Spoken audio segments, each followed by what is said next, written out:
Charlotte Ann Moberly y Eleanor Frances Jourdain, dos mujeres británicas amigas y académicas, viajaron a Francia en el año 1901. En dicho viaje decidieron visitar el Palacio de Versalles, con curiosidad académica.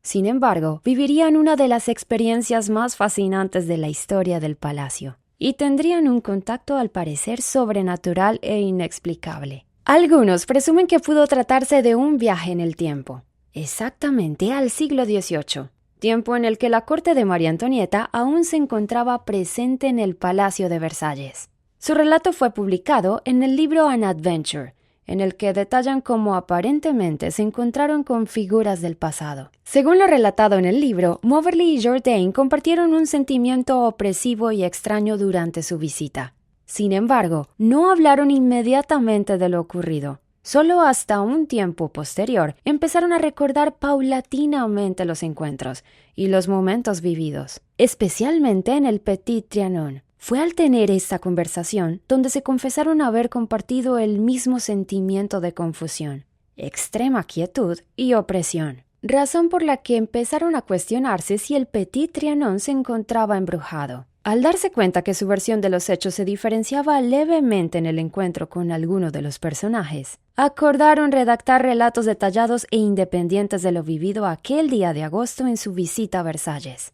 Curiosamente, a medida que pasaba el tiempo, contrario a que aquel relato quedara olvidado, parecía adquirir más valor e importancia al fijarse en los detalles, ya que al hacer una investigación detallada y exhaustiva de lo ocurrido, pudieron corroborar con archivos históricos que los detalles de la vestimenta de las personas que se aparecieron en el Petit Trianon pertenecían a la moda del siglo XVIII y que los personajes que se presentaron dando indicaciones acerca del camino que debían seguir durante su recorrido portaban uniformes que eran tradicionales de los sirvientes reales, a los que se refieren como the Green Liveries, uniformes que no fueron usados nunca más después de la Revolución Francesa. Adicional a esto, en posteriores visitas se dieron cuenta que el Petit Trianon no lucía como ellas lo recordaban en aquella visita de 1901. Detalles como la posición de algunos árboles, el funcionamiento de una pequeña capilla, un puente, una quebrada y hasta un kiosco de madera ya no se encontraban allí. Pero al analizar los mapas históricos y conversar con algunos trabajadores del palacio,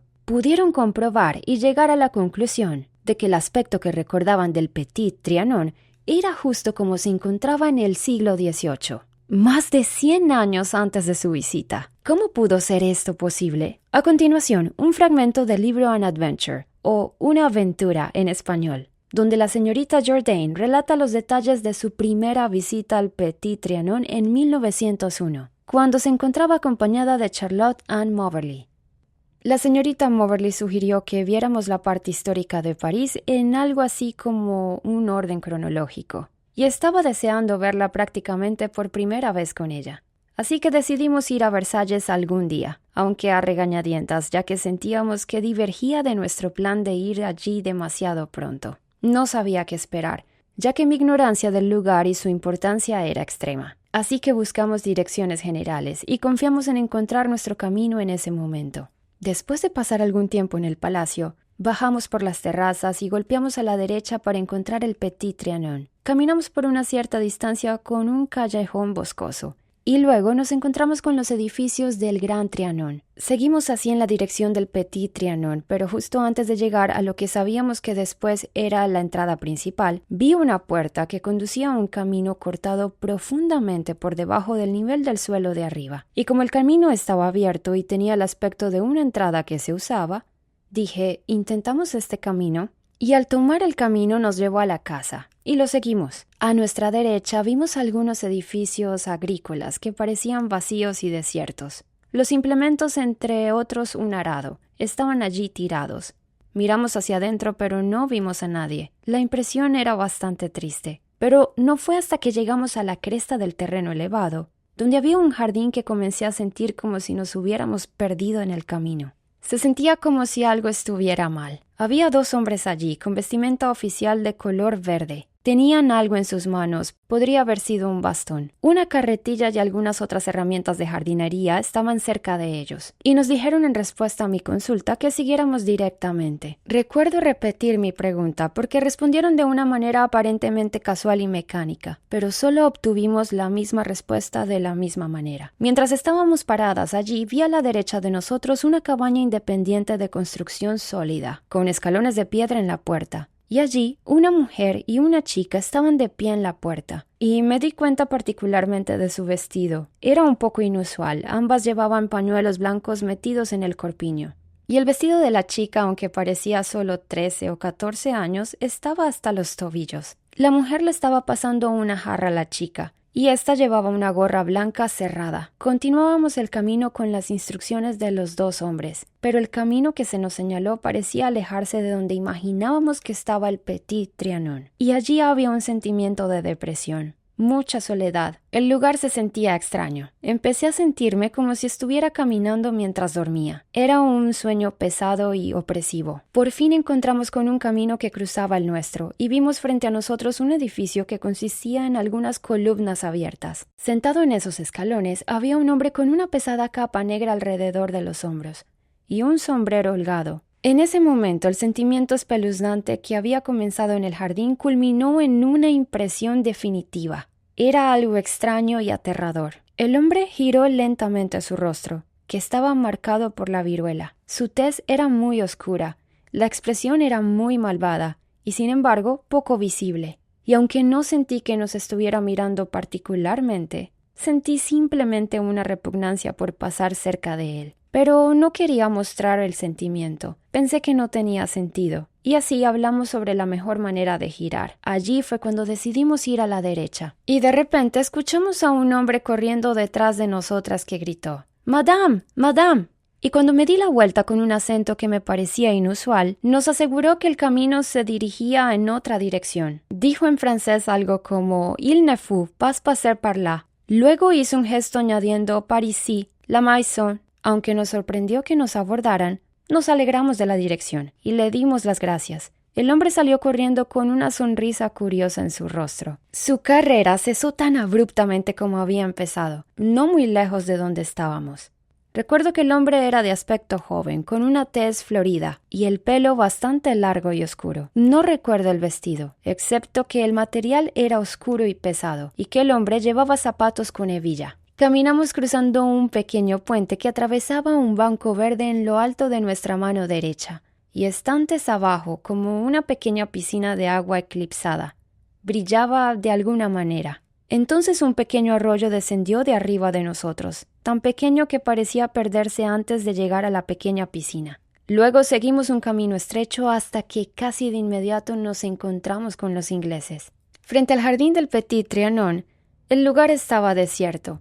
Pero cuando nos acercábamos a la terraza recuerdo que saqué mi falda con la sensación de que alguien estuviera cerca y tuviera que hacer espacio. Y luego me preguntaba ¿por qué hice eso? Mientras estábamos en la terraza, un niño salió por la puerta de un segundo edificio y todavía tengo el sonido en mis oídos. Nos dirigió a otra entrada y al vernos dudar, con la peculiar sonrisa de burla suprimida, se ofreció a mostrarnos el camino. Pasamos por el jardín francés, parte del cual estaba amurallado por árboles. El sentimiento allí era muy fuerte y continuó allí hasta que llegamos a la entrada principal del Petit Trianon y miramos alrededor de las habitaciones, ya que allí había una boda francesa. Así poco a poco nos condujimos de vuelta al camino de la reserva. Esta impresión volvió a mí en intervalos durante la semana siguiente, pero no hablé de ello hasta que la señora Moberly me preguntó si pensaba que el Petit Trianon estaba embrujado. Yo le dije que sí. Entonces también recordé la inconsistencia de la vestimenta y el comportamiento del hombre en una tarde de agosto en Versalles. Eso me llamó la atención. Solo tuvimos una pequeña conversación acerca de esos dos hombres y no pasó nada más entre nosotras en París. No fue hasta 3 meses después, cuando me estaba quedando con ella, que la señorita Moberly mencionó casualmente a la señora, y casi se negó a creer que yo no la había visto. ¿Cómo sucedió eso? No lo sé. Fue bastante inexplicable para mí, porque creía que estaba mirando por todos lados. Y no era tanto que no la recordara como que podría haber dicho que no había nadie allí. Pero mientras lo decía, recordé mi impresión en el momento de que había más gente de la que yo realmente podría ver. aunque esto no se lo dije. La misma noche, 10 de noviembre de 1901, regresé a mi escuela cerca de Londres. Curiosamente, a la mañana siguiente tuve que dar una serie de lecciones sobre la Revolución Francesa para el certificado superior. Y me llamó la atención por primera vez, con gran interés, que el 10 de agosto tuviera un significado tan especial en la historia francesa, y que habíamos estado en el Trianon en el aniversario de ese mismo día. Esa noche, cuando me estaba preparando para escribir mis experiencias, una amiga francesa cuya casa estaba en París entró en mi habitación y le pregunté si por casualidad conocía alguna historia sobre el fantasma del Petit Trianon. Antes de esto, no le había mencionado nuestra historia a nadie. Ella dijo directamente que recordaba haber escuchado de amigos en Versalles que en cierto día de agosto se ve regularmente a María Antonieta sentada fuera del jardín en el Petit Trianon, con un ligero sombrero y un vestido rosa. Más que eso, que el lugar, especialmente la granja, el jardín y el camino junto al agua, están poblados por aquellos que solían estar con ella allí. De hecho, todos los ocupantes y diversiones reproducen allí por un día y una noche. Luego le conté de nuestra historia, y cuando cité las palabras que el hombre nos dijo, e imité lo mejor que pude su acento, ella inmediatamente dijo que era la pronunciación austriaca del francés. Yo en privado había pensado que había hablado un francés más antiguo. Al recibir la carta de la señorita Jourdain, me volví a mi diario para ver qué sábado de agosto habíamos visitado Versalles, y busqué la historia para averiguar a qué evento aludió. El 10 de agosto de 1792, las Tullerías fueron saqueadas. La familia real escapó temprano en la mañana al salón de la asamblea, donde estuvieron encerrados durante muchas horas, sintiéndose prácticamente depuestos, y bajo el sonido de la masacre de sus sirvientes y de los guardias suizos de las Tullerías, desde el salón, el rey y la reina fueron llevados al templo. Nos preguntamos si habíamos entrado inadvertidamente en un acto de la memoria de la reina cuando estaba viva, y si esto explicaba nuestra curiosa sensación de estar completamente encerradas y oprimidas. ¿Qué más probable, pensamos, que durante esas horas en el salón de la asamblea o en la consejería, ella hubiera regresado con un recuerdo tan vívido a otros agostos pasados en el Trianon, con tal fuerza que se impartió alguna impresión de ello a ese lugar? ¿Crees que viajaron al pasado? Aunque se han propuesto varias teorías sobre lo que realmente sucedió, desde fenómenos psicológicos hasta viajes en el tiempo, este relato sigue siendo uno de los más misteriosos y discutidos en el ámbito de lo paranormal. Definitivamente el tiempo es más complejo de lo que pensamos.